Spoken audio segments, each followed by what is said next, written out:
ఆ ఉప ముఖ్యమంత్రి ఏదో స్టేట్మెంట్ ఇచ్చిండు. ఈ రాష్ట్ర కాంగ్రెస్ పార్టీ ఇన్ఛార్జ్ మీనాక్షి గారు ఆదేశించిందట ఉప ముఖ్యమంత్రి హెచ్సియు విద్యార్థుల మీద కేసులు ఎత్తేస్తున్నాము అని చెప్పిండు. మరి పెట్టిందేవాడు? కేసులు పెట్టిందేవాడు? పెట్టిందేమో ముఖ్యమంత్రి. ఆయన్నే హోంమంత్రి, ఆయన్నే ముఖ్యమంత్రి రేవంత్ రెడ్డి కేసు పెట్టలేట, బట్టి విక్రమార్క కేసులు ఎత్తేస్తారట. ఇదేమి రాజ్యము? అంట చూడు, తోక కుక్కని ఆడిస్తుందా, కుక్క తోకని ఆడిస్తుందా? ఇలా హోంమంత్రి ముఖ్యమంత్రి రేవంత్ రెడ్డి, ఆయన్నేమో పిల్లల మీద కేసులు పెట్టిండు. ఇలా పిల్లల్ని తెచ్చి సంగారెడ్డి జైలు వేసింది రేవంత్ రెడ్డి. ఉప ముఖ్యమంత్రి అంటాడు లేలే కేసులు ఎత్తేస్తున్నాం, పిల్లల్ని విడుదల చేస్తున్నాం అంటాడు.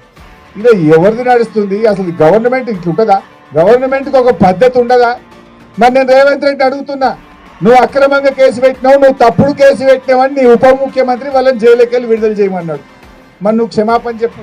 రేవంత్ రెడ్డి నీ ఉప ముఖ్యమంత్రే చెప్పిండు, నువ్వు ఆ పిల్లల మీద అక్రమంగా కేసు పెట్టినావు, ఆ పిల్లలను అక్రమంగా జైల్లో పెట్టినావు, ఇది తప్పు అని నీ ఉప ముఖ్యమంత్రి క్యాబినెట్ మిత్రులందరూ కలిసి వాళ్ళని జైలుకి వెళ్ళి విడుదల చేయమన్నాడు. కేసు పెట్టింది నువ్వే కదా రేవంత్ రెడ్డి. మరి నువ్వు రేవంత్ రెడ్డి నేను డిమాండ్ చేస్తున్నా, నువ్వు అక్రమ కేసు పెట్టినందుకు రాష్ట్ర హోంమంత్రిగా, రాష్ట్ర ముఖ్యమంత్రిగా హెచ్సియు పిల్లలకు బేషరతుగా క్షమాపణ చెప్పాలని చెప్పి నేను ఈరోజు రేవంత్ రెడ్డి డిమాండ్ చేస్తా ఉన్నా.